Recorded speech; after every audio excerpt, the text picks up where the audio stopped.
talking of secret. Everyone has them. Some are harmless, like sneaking an extra slice of cake after midnight or pretending to be sick to skip work. But then there are secrets so dark, so twisted, that when they finally come to light, they shake the foundation of everything we thought we knew. In the shadows of our society, there exists a disturbing truth that many refuse to acknowledge. When a religious leader, someone entrusted with moral guidance, harbors deadly secrets, at what point does faith become a mask for deception? And when those secrets lead to murder, who bears responsibility? The individual or the systems that force people to live double lives? Before we go further into today's story, I want to say thank you to all my incredible viewers and subscribers. Your likes, shares, and comments mean the world to me. Your engagement doesn't just support the channel. It brings these stories to life in ways that truly matter. If you're new here, don't forget to hit that subscribe button and become part of our growing community of true crime enthusiasts. I appreciate every one of you, and I never take your support for granted. This is the story of Kelly Stough, a talented 36-year-old transgender woman with dreams of becoming a fashion designer, and Albert Weathers, the 46-year-old pastor who cut those dreams short on a frigid Detroit morning. It is a story where the sacred and profane collide in the most tragic way imaginable. A story that challenges us to look beyond appearances and confront uncomfortable truths about identity, acceptance, and justice. In the early hours of December 7, 2018, as most of Detroit still slept, a single gunshot echoed through the darkness near McNichols and Brush Street. By daybreak, Kelly Stough lay dead on the cold pavement, abandoned like trash in the street, as her heartbroken mother would later describe. I was glad. I just wanted to hear him admit it. Jessica Williams lost her child to murder in December of 2018. Now, 4.5 years later, Pastor Albert Weathers of Sterling Heights has pleaded guilty to killing 36-year-old Kelly Stough, a transgender woman leaving her body in the street near McNichols and Brush in Detroit, an area known for prostitution. Did you say a prayer with her before you left her out in the street like trash? You know, did you just at least hold her hand and tell her you're sorry? What happened in those final moments would take nearly 5 years to come to light in a courtroom, revealing a web of deception that stretched from the streets of Detroit to the pulpit of a local church. Kelly Stough wasn't always Kelly. Born as Tristan Stough, she grew up in the church, standing an impressive 6 feet 4 inches tall. That height earned her a football scholarship to a college in South Dakota, a path that many young men from Detroit dream of following. But Tristan had different dreams. After a couple of years, those dreams pulled her away from the football field and toward the world of fashion design. I personally told her to be the best version of herself that she could be, Kelly's grandmother, Patricia Hale, would later recall. Own it. Just live your life and be happy. While studying at the International Academy of Design and Technology in Chicago, Tristan found more than just education. She found herself. She discovered a community where authenticity was celebrated, not hidden. It was there that Tristan began her journey to becoming Kelly, embracing her identity as a transgender woman. When Kelly told her family about her transition, her mother, Jessica Williams Stough, responded with love. "I was glad for her," Jessica said. "I was proud of her to own who she was and to be her true self." This acceptance wasn't universal, of course. Kelly faced the bullying and rejection that so many transgender individuals encounter. But according to her mother, she never became bitter. "You're not going to make me feel any less than who I am." I respected her so much for that. In Detroit, Kelly became known in the local ballroom scene, showcasing her performance skills alongside her design talents. She even spoke out after the 2014 murder of Amber Monroe, another transgender woman killed in Detroit. "The police are unaware of our struggle," Kelly told The Guardian in 2015. "So they have no sympathy for us. Nobody ever asks, what happened to that person to get here?" Prophetic words from a woman who would meet a similar fate just 3 years later. While Kelly was living her truth openly, Albert Weathers was living a very different kind of life. On Sundays, he stood at the pulpit of the Logos Baptist Church in Detroit, preaching messages of righteousness to his congregation. During the week, he worked at the Great Lakes Water Authority. He had a wife, a daughter, and a respectable life in suburban Sterling Heights. But there was another side to Pastor Weathers. one that would only come to light after Kelly's murder. The Palmer Park neighborhood in Detroit is known for a specific type of activity after dark. It's an area where transgender women, often marginalized from mainstream employment, turn to sex work to survive. It's also an area where men seeking their services know to go. According to testimony that would later emerge in court, Pastor Weathers was a regular visitor to this area. Kira Butts, a transgender woman who also worked in the neighborhood, testified that Weathers was a client, and not a particularly good one. "He was one of the guys that I hooked up with," Butts stated. "He would drive around a lot before he would pick someone up." Butts stopped seeing Weathers because he would give her the runaround when it came to payment. His attitude was aggressive and kind of intimidating, she testified. This duplicity, a respected minister by day, an aggressive client of transgender sex workers by night, represents the kind of double life that ultimately creates dangerous situations. When shame, secrecy, and power dynamics mix, the results can be deadly. What exactly happened in those pre-dawn hours of December 7th may never be fully known. What we do know is that at approximately 6 a.m., Detroit police officers discovered Kelly Stough's body on East McNichol Street near Brush Street. She had been fatally shot. About an hour after the shooting, Albert Weathers clocked in for his shift at the Great Lakes Water Authority. It was only then that he called the police, claiming that someone had tried to rob him and that he had shot someone in self-defense. This 1-hour delay between the shooting and the call to the police raised immediate red flags for investigators. Why wait to report a self-defense shooting? Why go to work first? What was Pastor Weathers really doing in that neighborhood before dawn? The investigation moved quickly. By December 10th, just 3 days after the murder, Weathers was arraigned on charges of open murder and use of a firearm in the commission of a felony. His bond was set at $1 million. A probable cause conference was scheduled for December 20th, with a preliminary examination set for December 27th. The Wayne County Prosecutor's Office assigned a special prosecutor from the Fair Michigan Justice Project to handle the case, a collaboration specifically created to address crimes against LGBTQ individuals. Prosecutor Kim Worthy announced that they would present evidence that anti-transgender bias was a motive in Kelly's murder. During the pretrial hearings in 2019, Weathers' story began to shift. His defense attorney, David Cripps, argued that the shooting wasn't self-defense as much as it was accidental. "This isn't an intentional shooting," Cripps claimed. "My client said it over and over again. He was trying to get stuff away from the vehicle when the gun went off." Yet Highland Park Police Sergeant Heather Holcomb testified to seeing a sharp object in Stough's right hand after the shooting, seemingly supporting Weathers' initial claim of self-defense. The contradictions mounted, and the truth seemed increasingly elusive. What wasn't in dispute was that Pastor Albert Weathers shot and killed Kelly Stough. The only questions were about intent and motive. And although Weathers did not offer any comment for the record, his attorney did. The report shows that my client told the complainant to get out of the vehicle. According to the report, my client saw a blade or a hook in the complainant's right hand. He dropped his phone. The complainant approached him, and that's when the shot was fired. Justice for Kelly would not come swiftly. The legal proceedings dragged on for over 4.5 years, a period during which her family lived in limbo, waiting for closure that seemed perpetually out of reach.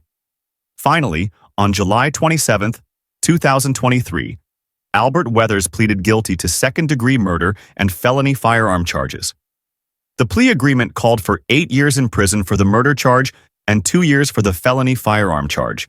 A pastor now charged in the murder of a transgender woman. Investigators not yet revealing the true motive behind the killing. The body of 36-year-old Kelly Stough was found early Friday morning in the area of East McNichols and Brush. Tonight, 46-year-old Albert Weathers is charged with her murder. Weathers is from Sterling Heights, works for the Great Lakes Water Authority, and investigators confirm he is a pastor at a church in Detroit. She was loved. She has aunts, her grandmother. She has a lot of people who love her. She was loved, and you know, people cared. So you know, She just wasn't nobody. The mother of Kelly Stough was devastated, trying to come to grips with her murder. Kelly was shot to death just before 6 o'clock Friday morning, and investigators say the person who killed the transgender woman is 46-year-old Albert Weathers, a local pastor. If you don't hear me preaching no more.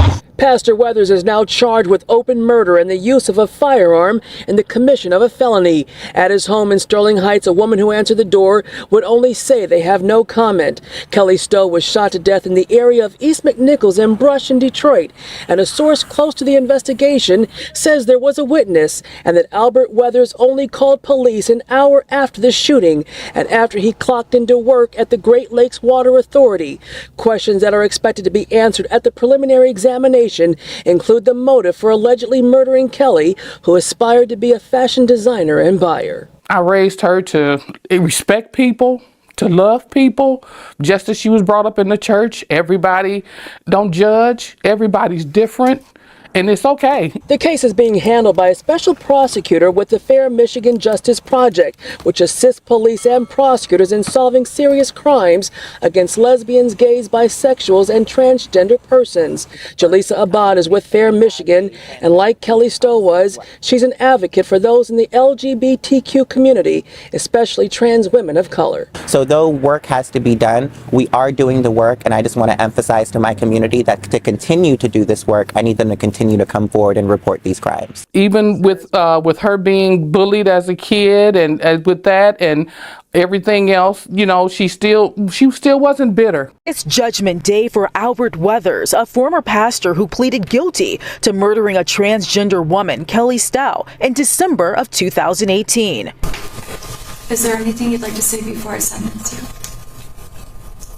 But the victim's family had plenty to say. Weathers shot her and left her in the street, discarded like trash. Stough's body was found in Detroit near McNichols and Brush, an area known for prostitution. She had the courage to withstand it all and live her truth, her way, with no excuses or regrets.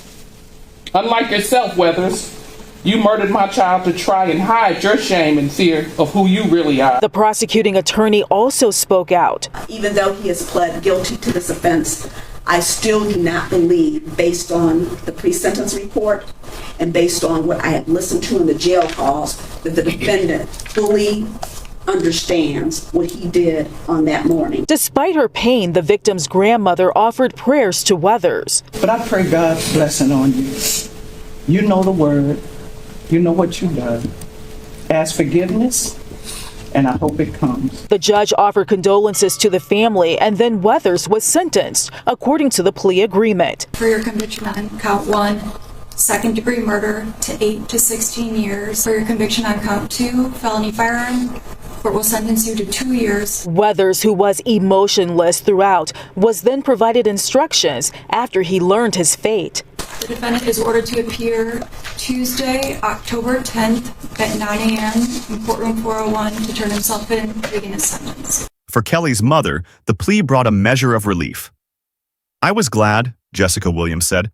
I just wanted to hear him admit it. But Kelly's grandmother had questions that no guilty plea could answer. Did you say a prayer with her before you left her out in the street like trash? Patricia Hale asked. Did you at least hold her hand and tell her you're sorry? Prosecutor Kim Worthy used the occasion to highlight the vulnerability of transgender individuals. The transgender community is among the most marginalized communities in this country, Worthy stated. The Wayne County Prosecutor's Office is committed to that not being the case in Wayne County. Today, yet another step was taken to protect our trans community members. Defendant Albert Weathers pled guilty this morning to the murder of Kelly Stough. She will not be forgotten. She mattered. On September 8th, 2023, Albert Weathers was formally sentenced according to the terms of his plea agreement. Throughout this ordeal, Kelly's family made one thing abundantly clear. Kelly wasn't a statistic or a stereotype. She was deeply loved. It's been heart-wrenching, Patricia Hale said. Kelly was my first grandchild and we had a bond. A serious, tight bond. I don't want her to be what society may have a picture of trans women of color, Jessica Williams added. They're not throwaways. They're not people who people have forgotten. They all have a backstory, and I think that's something that needs to be realized. She was cared for. She was loved. Kelly's family shared more about the person behind the headlines. Born Tristan, she was raised in the church. At 6 feet 4 inches, she earned that football scholarship, but ultimately chose to pursue her passion for fashion. She designed evening gowns and swimwear. According to her friend Ketcha Jackson, she was an artist, she was talented. Her laugh and her smile could brighten up a room. She was a loving, caring person. Her aunt, Jerry Miller, spoke about the family's acceptance of Kelly. My sister never wavered in her commitment to her child, as a person first. And that's what I would encourage families to do, look beyond the social stigmas. Jessica Williams offered similar advice. Stick by your kid, stand with them. You had them, they're yours, and support them. This case forces us to confront several uncomfortable truths. First, the continued vulnerability of transgender women, particularly those of color. Kelly Stough was the second transgender woman murdered in Detroit in just 4 years when she died in 2018. This pattern continues across the country. Second, the deadly consequences of shame and secrecy. We may never know with certainty what relationship existed between Pastor Weathers and Kelly Stough before that fatal morning. Was he a regular client? Was there a dispute over money? Did he fear exposure? What we do know is that societies that force people to hide their true selves create pressure cookers of shame that too often explode into violence. Third, the painful hypocrisy that can exist within religious communities. As one commentator observed in a video about the case, people are tired of the hypocrisy. When religious leaders preach righteousness while engaging in behavior they condemn, they not only damage their own credibility but potentially endanger others in their effort to maintain their facade.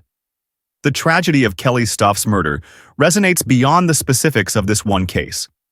It speaks to the challenges faced by transgender individuals seeking to live authentic lives in a world that often denies their humanity. It highlights the destructive power of shame and secrecy, and it reminds us that no amount of religious authority can mask the devastating consequences of violence. What makes this story particularly poignant is the contrast between Kelly's journey toward authenticity and Weathers' apparent descent into deception. Kelly faced challenges and discrimination, but, according to her mother, never became bitter. She embraced her true self openly, drawing strength from family support. Meanwhile, Weathers appears to have been living a fractured life, respected pastor, family man, and aggressive client of the very people his religious tradition might condemn. In the end, Kelly's story reminds us of the courage it takes to live authentically in a world that doesn't always make space for difference. As her mother proudly recalled, Kelly's attitude was, "You're not going to make me feel any less than who I am." My deepest condolences go out to the family of Kelly Stough, to Jessica, Patricia, and all those who loved her. May you find peace in your memories of her smile, her talent, and her courage. I'd like to hear from you in the comments. What aspects of this case affected you most deeply? Do you know someone who has faced similar challenges in being accepted for who they are? What can we as a society do to protect vulnerable community members from violence? Your perspectives matter in this conversation. If you found this story impactful, please consider subscribing to True Crime Stories 24/7. Each subscription helps us continue bringing these important stories to light, ensuring that victims like Kelly Stough are not forgotten. Hit that subscribe button, turn on notifications, and join our community dedicated to seeking truth and justice. Thank you for listening. I'll see you in the next video. Bye for now.